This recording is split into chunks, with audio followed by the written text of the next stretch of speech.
امیر بلاج قتل کیس کی جے I T کے ہیڈ آفتاب پھلا رحمان صاحب ہمارے ساتھ موجود ہیں. ان سے بات کریں گے کہ کیس کی تفتیش کہاں تک پہنچی ہے. پیسے کا لالچ بھی ہے. امیر بالاج کے ساتھ کچھ اختلافات بھی تھے آسن شاہ کے. تیفی بٹ اور گوگی بٹ دونوں کے خلاف ہم وارنٹ اشتہار لے چکے ہیں. جو لکھی پڑھی اطلاع ہے کہ وہ دبئی میں موجود ہے. یہ بتائیے گا کہ کیس کی تفتیش اب کہاں تک پہنچی ہے. جی، جس طرح کہ آپ کا علم میں ہے کہ یہ کیس ایک انویسٹیگیشن پینل اس کی تفتیش کر رہا ہے، جس میں میرے جو کو انویسٹیگیشن آفیسر ہیں اس میں S P Model Town Shahzad Rafiq Awan, D S P Raiwind اور ڈی ایس پی ڈیفنس، وہ بھی اسی پینل میں ہم شامل ہیں اور ہم ایک پینل کی طرح اس کیس کی تفتیش کر رہے ہیں. اس میں اب تک کی تفتیش میں ہم نے احسن شاہ کو گرفتار کیا تھا. اس سے وہ رقم برآمد کر کے جو اس نے وصول کی تھی مخبری کے عوض، تو اس کا ریمانڈ آج ختم ہو گیا. اس کو جیل بھجوا دیا گیا ہے. دوسرا ملزم ملک سہیل ہے جو ہمارے پاس اس وقت فزیکل ریمانڈ پہ ہے، اور ملک سہیل نے بنیادی طور پہ ملاقات کروائی تھی احسن شاہ کی اور تیفی بٹ کی. کتنی دفعہ ملاقاتیں کروائی اس نے؟ ایک دفعہ اس نے ملاقات کروائی. کس جگہ پر؟ تیفی بٹ کے گھر پر ملاقات ہوئی تھی، اور اس کے بعد پھر احسن شاہ خود ملاقاتیں کرتا رہا. تو اس حد تک ہماری تفتیش کلیئر ہے. جو مظفر شاہ شوٹر تھا جو موقع پہ ہی مارا گیا تھا، تو اس کے جو ساتھی شوٹرز ہیں ان پر ہم بڑے سائنٹیفک انداز میں تفتیش کر رہے ہیں. تو انشاءاللہ تعالی ہم ساتھی شوٹروں تک بھی جلد پہنچ جائیں گے. ابھی آپ لوگوں کے پاس کتنے ملزمان زیر حراست ہیں؟ یعنی کہ احسن شاہ جو تھا وہ تو جوڈیشل ہو گیا، اب کتنے لوگ ہیں؟ جی، ابھی ہمارے پاس ملک سہیل اس وقت زیر حراست ہے. تو احسن شاہ سے کتنی رقم برآمد کی ہے؟ کتنی رقم اس نے لی تھی؟ کس سے لی تھی یہ رقم؟ جی، جس طرح میں نے بتایا کہ اس نے یہ رقم تیفی بٹ سے لی تھی انٹیلیجنس فراہم کرنے کے عوض. تو اس میں سے اس رقم کا ایک بڑا حصہ ہم نے اس سے ریکور کر لیا ہے. تو یہ بتایا احسن شاہ نے کہ اس نے کیوں ایسا کیا، کیوں مخبری کی، کیا مقصد تھا اس کا؟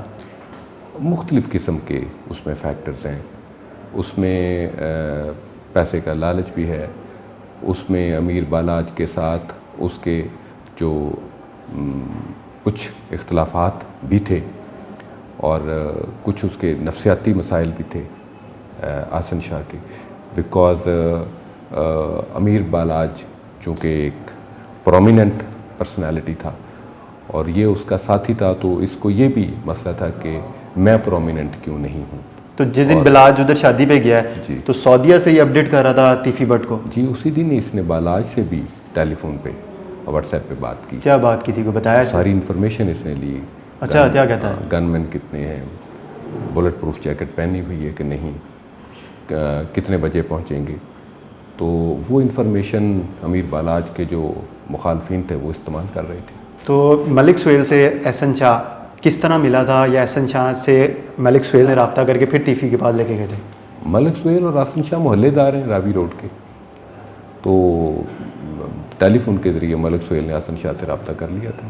تو ملک سہیل صاحب کیا بتاتے ہیں احسن شاہ کے حوالے سے؟ کوئی بات بتائی انہوں نے، کوئی امپورٹنٹ کوئی ایسی چیز؟ ہاں، وہ بتاتا ہے کہ احسن شاہ ذہنی طور پہ پہلے ہی امیر بالاج کے خلاف تھا. اب جس طرح جوڈیشل ہو گیا احسن شاہ، تو کتنی سزا ہو سکتی ہے؟ اور اس میں یہ ہے کہ آسانی سے اس کی ضمانت بھی ہو جائے؟ ہینیس کرائم ہے، 302 کا معاملہ ہے جس میں اس نے فیسیلیٹیٹ کیا ہے. یہ ایک سنگین جرم ہے اور اس کے لیے باقاعدہ پراپر سزا مقرر کی گئی ہے. عدالت تو نے ہی اس کا فیصلہ کرنا ہے، لیکن ہم نے ایک تمام شہادتوں کو اکٹھا کر کے ایک پروسیکیوشن کی طرف سے مضبوط کیس بنا رہے ہیں. تو تفتیشی ٹیم نے دوبارہ ریمانڈ کی استدعا کی تھی عدالت سے؟ جی، ہم نے ریمانڈ کی استدعا کی تھی، لیکن لرنڈ کورٹ نے اس کو جوڈیشل بھیج دیا ہے. بٹ ہم اس لحاظ سے کانفیڈنٹ ہیں کہ ہم احسن شاہ کے حوالے سے تفتیش تقریباً مکمل کر چکے ہیں. تیفی بٹ اور گوگی بٹ مقدمے نامزد ہیں 302. تیفی بٹ کو پاکستان کیسے لایا جائے گا؟ دیکھیے، تیفی بٹ اور گوگی بٹ دونوں کے خلاف ہم وارنٹ اشتہار لے چکے ہیں، اور ٹیفی بٹ کو پاکستان واپس لانے کے لیے پروسیجر کے مطابق ریڈ وارنٹ کا ہم تحرک کر رہے ہیں۔ تو ابھی پتہ چل سکا ہے کہ کہاں پر ہے وہ، کس کنٹری میں؟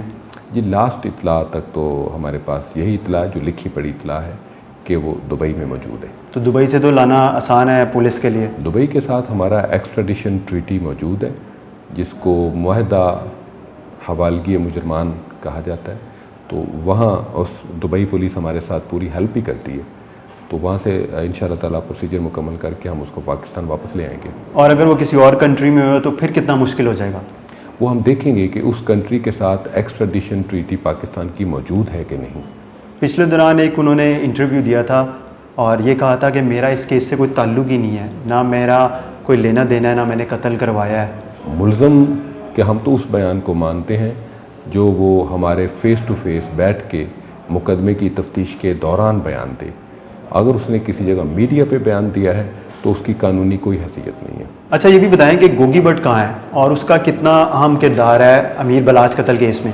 ہماری تفتیش کے مطابق گوگی بٹ ابھی ملک سے باہر نہیں گیا، کیونکہ ہم نے اس کی ٹریول ہسٹری لی ہے تو وہ ملک کے اندر ہے، تو اس کا بھی چونکہ ہم وارنٹ اشتہار لے چکے ہیں، اور اگر وہ سامنے نہیں آتا تو پھر ہم زیر دفعہ 88 CRPC اس کے خلاف کل کی جائیداد کا پروسیس شروع کر دیں گے۔ متاثرہ خاندان کو کب تک انصاف مل جائے گا؟ دیکھیے پولیس کا کام ہے بڑی محنت سے اور عرق ریزی سے شہادتیں اکٹھی کرنی اور کیس کا چالان مرتب کر کے کورٹ کے سامنے پٹ اپ کر دینا، تو ملزموں کو سزا دینا اور مدعی فریق کی تسلی تشفی کے مطابق آگے امپلیمنٹیشن آف لا کرنا، وہ معزز عدالتوں کا کام ہے، اور ہم معزز عدالتوں کو تمام جمع شدہ شہادتیں اکٹھی کر کے ان کے سامنے رکھ دیں گے۔ میرا آخری سوال ہے کہ احسن شاہ کی ٹیفی بٹ سے آخری ملاقات کب ہوئی تھی اور کہاں پر؟ آخری ملاقات فروری کے مہینے میں ہی ہوئی تھی، جس مہینے میں امیر بلاچ کا مرڈر ہوا ہے، اور اس آخری ملاقات کے بعد پھر وہ عمرہ پہ چلا گیا تھا۔